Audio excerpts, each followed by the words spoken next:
ವೀಕ್ಷಕರೇ ನಮಸ್ಕಾರ. ನಾನು ನಿಮ್ಮ ನಾಗರಾಜ್ ಚೋಳು, ಪ್ರಖ್ಯಾತ ಜ್ಯೋತಿಷಿ, ವಾಸ್ತು ಹಾಗೂ ಸಂಖ್ಯಾಶಾಸ್ತ್ರಜ್ಞರು ಮಾತನಾಡ್ತಾ ಇರ್ತಕ್ಕಂಥದ್ದು. ವೀಕ್ಷಕರೇ, ಇವತ್ತಿನ ಸಂಚಿಕೆಯಲ್ಲಿ ನಮಗೆ ಬಾಂಬೆಯಿಂದ ಒಬ್ಬರು ಫೋನ್ ಕಾಲ್ ಮಾಡಿದರು ಮೊನ್ನೆ. ಅವರ ಮಗಳಿಗೆ ಒಳ್ಳೊಳ್ಳೆ ಪ್ರೊಫೆಸರ್ ಬರ್ತಾ ಇದೆ, ಅವ್ರ ಮಗಳು ಒಪ್ಕೊಂತ ಇಲ್ಲ, ಯಾಕೆ ಅಂತೇಳಿ ಫೋನ್ ಕರೆ ಮುಖಾಂತರ ಪ್ರಶ್ನೆ ಮಾಡಿ ಕೇಳಿರ್ತಾರೆ. ಇವರ ಮಗಳ ಜಾತಕವನ್ನು ನಾನೇ ಮಾಡಿಕೊಟ್ಟಿದ್ದೆ ಮಂಗಳೂರಿನಲ್ಲಿದ್ದಾಗ. ಈಗ ಈ ಜಾತಕದ ವಿಮರ್ಶೆಯ ಮೇಲೆ ಈ ಜಾತಕರಿಗೆ ಯಾಕೆ ವಿವಾಹ ಜೀವನದಲ್ಲಿ ಆಸಕ್ತಿ ಇಲ್ಲ ಅಂತಕ್ಕಂಥದ್ರ ಬಗ್ಗೆ ನೋಡೋಣ. ಜಾತಕರ ಜನ್ಮ ದಿನಾಂಕ 10/3/99, ಮಧ್ಯಾಹ್ನ ಜನನ, ಕಟಕ ಲಗ್ನ, ಲಗ್ನದಲ್ಲಿ ರಾಹು ಭಗವಾನರು ಸ್ಥಿತರಾಗಿದ್ದಾರೆ. ಕುಜ 4ನೇ ಮನೆಯಲ್ಲಿ, ವೃಷಭ ತುಲಾ ರಾಶಿಯಲ್ಲಿ ಸ್ಥಿತರಾಗಿದ್ದಾರೆ. ಚಂದ್ರ ಜ್ಯೇಷ್ಠ ನಕ್ಷತ್ರ ವೃಶ್ಚಿಕ ರಾಶಿಯಲ್ಲಿ ಸ್ಥಿತರಾಗಿದ್ದಾರೆ. ಕೇತು ಮಕರ ರಾಶಿಯಲ್ಲಿ ಸ್ಥಿತರಾಗಿದ್ದಾರೆ. ರವಿ ಅಷ್ಟಮ ಸ್ಥಾನ ಕುಂಭ ರಾಶಿಯಲ್ಲಿ ಸ್ಥಿತರಾಗಿದ್ದಾರೆ. ಚಂದ್ರ ಬುಧ ಗುರು ಶುಕ್ರ ಮೀನ ರಾಶಿಯಲ್ಲಿ ಸ್ಥಿತರಾಗಿದ್ದಾರೆ. ಮಾಂದಿ ವೃಷಭ ರಾಶಿಯಲ್ಲಿ, ಶನಿ ಭಗವಾನರು ಮೇಷ ರಾಶಿಯಲ್ಲಿ ಸ್ಥಿತರಾಗಿದ್ದಾರೆ. ಇಲ್ಲಿ ವಿವಾಹಕ್ಕೆ ಸಂಬಂಧಪಟ್ಟ ಹಾಗೆ ನಾವು ಜಾತಕವನ್ನು ನೋಡುವಾಗ ಮೊದಲಿಗೆ ಲಗ್ನಾಧಿಪತಿಯಲ್ಲಿದ್ದಾರೆ, ಹಾಗೆ ಸಪ್ತಮಾಧಿಪತಿಯನ್ನು ನೋಡ್ತೀವಿ. ಇಲ್ಲಿ ಲಗ್ನಾಧಿಪತಿಯಾದಂಥ ಚಂದ್ರ ವೃಶ್ಚಿಕ ರಾಶಿಯಲ್ಲಿ ನೀಚನಾಗಿದ್ದಾನೆ, ಜ್ಯೇಷ್ಠ ನಕ್ಷತ್ರದಲ್ಲಿ ಇದ್ದಾನೆ. ಇನ್ನು ಸಪ್ತಮಾಧಿಪತಿಯಾದಂಥ ಶನಿ ಭಗವಾನರು ಅವರೂ ಸಹ ಮೇಷರಾಶಿಯಲ್ಲಿ ನೀಚರಾಗಿದ್ದಾರೆ. ಇಲ್ಲಿ ಲಗ್ನಾಧಿಪತಿಯೂ ನೀಚ, ಸಪ್ತಮಾಧಿಪತಿಯೂ ನೀಚ. ಇಲ್ಲಿ ವಿಶೇಷವಾಗಿ ನೋಡೋದಾದರೆ ಗುರು ಭಗವಾನರು ತನ್ನ 9ನೇ ದೃಷ್ಟಿಯಿಂದ ಲಗ್ನಾಧಿಪತಿಯಾದಂಥ ಚಂದ್ರನನ್ನು ನೋಡೋದ್ರಿಂದ ಈ ಜಾತಕಕ್ಕೆ ಬಲ ಬಂದಿದೆ. ಇನ್ನು ಸಪ್ತಮ ಸ್ಥಾನವನ್ನಾಗಲಿ ಸಪ್ತಮಾಧಿಪತಿಯನ್ನಾಗಲಿ ಯಾವುದೇ ಶುಭ ಗ್ರಹಗಳು ನೋಡ್ತಾ ಇಲ್ಲ. ಶನಿ ಭಗವಾನರು ನೀಚರಾಗಿ ಸಪ್ತಮ ಸ್ಥಾನವನ್ನು ನೋಡೋದ್ರಿಂದ, ಸಪ್ತಮ ಸ್ಥಾನದಲ್ಲಿ ಕೇತು ಇರೋದ್ರಿಂದ ಸನ್ಯಾಸಿ ಯೋಗ ಅಂತ ಹೇಳಿ ನಾವು ಈ ಜಾತಕವನ್ನು ಐಡೆಂಟಿಫೈ ಮಾಡ್ತೀವಿ. ಕೇತು ಭಗವಾನರು ಸನ್ಯಾಸಿ ಗ್ರಹ.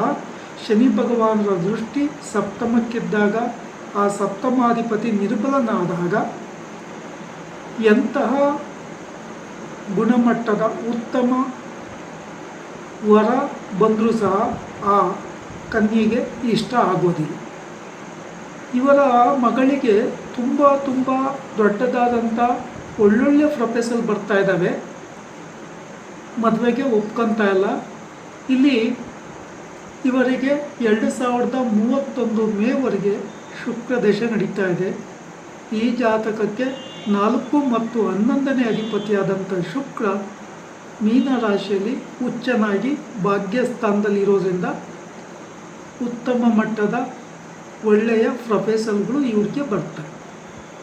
ಹಾಗಿದ್ರೆ ಈ ಜಾತಕರ ತಂದೆ ತಾಯಿ ಏನು ಪರಿಹಾರ ಮಾಡ್ಕೋಬೇಕು ಅಂತ ನೋಡೋದಾದರೆ, ಲಗ್ನದಲ್ಲಿ ರಾಹು ಇದ್ದು ಸಪ್ತಮದಲ್ಲಿ ಕೇತು ಇರೋದ್ರಿಂದ ಶ್ರೀ ಕ್ಷೇತ್ರ ಕುಕ್ಕೆ ಸುಬ್ರಹ್ಮಣ್ಯ ಕ್ಷೇತ್ರದಲ್ಲಿ ಸರ್ಪ ಸಂಸ್ಕಾರ ಶಾಂತಿ ಹೋಮ, ಆಶ್ಲೇಷ ಬಲಿ, ನಾಗಪ್ರತಿಷ್ಠೆಯನ್ನು ಶ್ರದ್ಧಾ ಭಕ್ತಿಯಿಂದ ಮೊದಲಿಗೆ ಮಾಡಿಸ್ಬೇಕಾಗುತ್ತೆ. ಇನ್ನು ಸಪ್ತಮಾಧಿಪತಿ ಶನಿ ಭಗವಾನರು ಕುಂಭ ರಾಶಿಯಲ್ಲಿ ಗೋಚರ ಫಲದಲ್ಲಿದ್ದು ವೃಶ್ಚಿಕ ರಾಶಿಗೆ 4ನೇ ಮನೆಯಲ್ಲಿ ಇರೋದ್ರಿಂದ ನಾವು ಅರ್ಧ ಪಂಚಮ ಶನಿ ದೋಷ ಅಂತ ಹೇಳಿ ಕರಿತೀವಿ. ಅದರಿಂದ ಈ ಜಾತಕರಿಗೆ ಅರ್ಧ ಪಂಚಮ ಶನಿ ದೋಷ ಇರೋದ್ರಿಂದ ಶನಿವಾರಗಳಂದು ದೇವರ ದೇವಸ್ಥಾನಗಳಲ್ಲಿ ಎಳ್ಳೆಣ್ಣೆ ಅಭಿಷೇಕ ಮಾಡಿಸ್ತಕ್ಕಂಥದ್ದು, ಎಳ್ಳೆಣ್ಣೆ ದಾನ ಕೊಡ್ತಕ್ಕಂಥದ್ದು, 8 ಸುತ್ತು ಪ್ರದಕ್ಷಿಣೆ ಬಂದು ಕೈ ಮುಗಿದು ಪ್ರಾರ್ಥನೆ ಮಾಡ್ಕೊತಕ್ಕಂಥದ್ದು, ಎಳದೀಪ ಹಚ್ತಕ್ಕಂಥದ್ದು, ಮತ್ತು ಶ್ರದ್ಧಾಭಕ್ತಿಯಿಂದ ಹನುಮಾನ್ ಚಾಲೀಸ್ ಪಾರಾಯಣ ಮಾಡೋದ್ರಿಂದ ಈ ಶನಿ ದೋಷದ ಪ್ರಭಾವ ಕಡಿಮೆ ಆಗುತ್ತೆ. ಅಂದರೆ ಗೋಚಾರ ರೀತಿಯಲ್ಲಿ ಅರ್ಧ ಪಂಚಮ ಶನಿ ದೋಷ ಶನಿ ಸ್ವಕ್ಷೇತ್ರದಲ್ಲಿದ್ದು ವೃಶ್ಚಿಕ ರಾಶಿಯನ್ನು 10ನೇ ದೃಷ್ಟಿಯಿಂದ ನೋಡೋದ್ರಿಂದ ಹಾಗೂ ಸಪ್ತಮಾಧಿಪತಿ ಶನಿ ಭಗವಾನರೇ ಆಗಿ ನೀಚರಾಗಿರುವುದರಿಂದ ವಿಶೇಷವಾಗಿ ಈ ಶನಿ ಭಗವಾನರಿಗೆ ಸಂಬಂಧಪಟ್ಟ ಪರಿಹಾರಗಳನ್ನು ಶ್ರದ್ಧಾ ಭಕ್ತಿ ನಂಬಿಕೆಯಿಂದ ಮಾಡಿಕೊಳ್ಳಿ. ಹಾಗೆ ಈ ಜಾತಕರಿಗೆ ಕುಜ ದೋಷ ಇದೆಯಾ ಅಂತೇಳಿ ಅವ್ರ ತಂದೆ ಕೇಳಿದರು. ಲಗ್ನಾತ್ 4ನೇ ಮನೆಯಾದಲ್ಲಿ ಕೇಂದ್ರ ಸ್ಥಾನದಲ್ಲಿ ಕುಜ ಇರೋದ್ರಿಂದ ಕುಜ ದೋಷ ಇರುತ್ತೆ. ಕುಜದೋಷದ ಹುಡುಗ ಸಿಕ್ಕಿದಾಗ ಈ ಕುಜದೋಷದ ಪ್ರಾಬಲ್ಯತೆ ಇರೋದಿಲ್ಲ. ಹಾಗೆ ವಿಶೇಷವಾಗಿ ಈ ಜಾತಕರಿಗೆ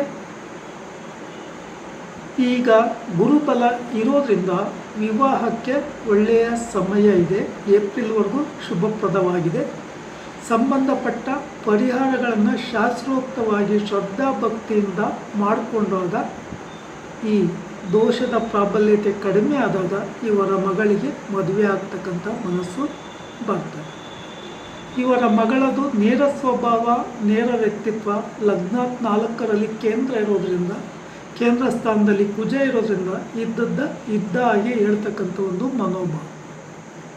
ವೀಕ್ಷಕರೇ, ಈ ವಿಡಿಯೋ ಇಷ್ಟ ಆಯಿತು ಅಂದರೆ ಲೈಕ್ ಮಾಡಿ, ಶೇರ್ ಮಾಡಿ, ಸಬ್ಸ್ಕ್ರೈಬ್ ಆಗಿ, ಆಲ್ ಐಕನ್ ಒತ್ತಿ, ಬೆಲ್ ಐಕನ್ ಒತ್ತಿ, ನನ್ನ ಪೇಜನ್ನು ಫಾಲೋ ಮಾಡಿ. ನಮಸ್ಕಾರ.